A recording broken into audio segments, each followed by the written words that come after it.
আজকে রান্না করব কাঁচা আম দিয়ে ছোটো মাছের চচ্চড়ি।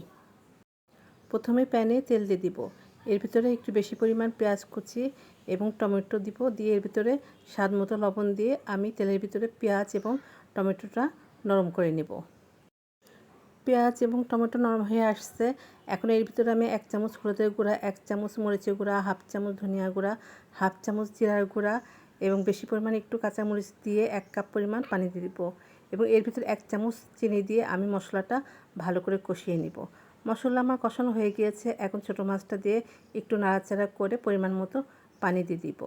পানি ফুটে উঠলে এর ভিতরে আমি কাঁচা আম দিব।